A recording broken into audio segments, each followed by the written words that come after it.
But first of all, thanks very much for inviting me. As you rightly mentioned, it is one of the top political topics we are facing at the moment. Of course, it's there are some other topics as well, of course, which are quite which challenge us. But migration and security altogether, and they are linked, of course.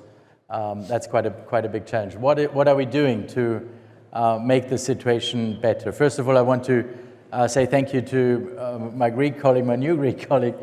Thanks very much, because Greece is doing a very, very good job when it comes to protecting our borders. And it's not just the Greek border; it's the European border, and that's what we always have to keep in mind. And I think we also have to differentiate between the different, and we can do that here. In public it's a bit more difficult, but we have to differentiate between illegal migration, which we have to fight, asylum seekers, of course, which is where there is international law, and legal migration, which we desperately need for our economy altogether. So that's because hard to do. We're getting old, you mean? Because we're getting older, demography is changing.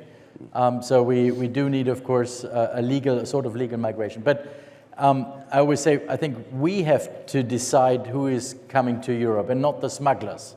That's exactly the point we have to make. And what we're doing on a European level is we just implemented the Pact on Asylum and Migration, which will change the whole migration management, I think, a lot, make it more flexible, make it easier also for the member states.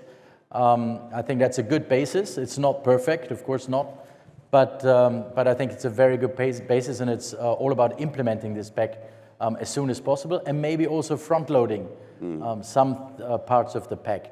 And then there were some missing pieces. So front-loading, what do you mean? Well, being quicker, being maybe earlier with, because the pact comes into force next year, June 2026. And for some things, for some topics in the pact, that might be a bit too late. That's why we presented the safe third country concept, for instance, getting rid of the famous connection criteria. Or we also presented the return regulation, which is also important to focus on those who pose a security threat to the European Union. Maybe getting them returned a bit quicker, because we have the situation that only 1 out of 5 people in the European Union who have no right to stay in the European Union are actually being returned, which is of course not acceptable in a way.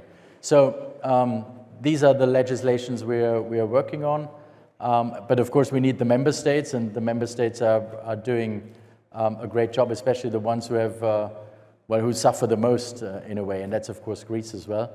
And so it's very good to cooperate, and I think the European Union is about cooperation, and that works well.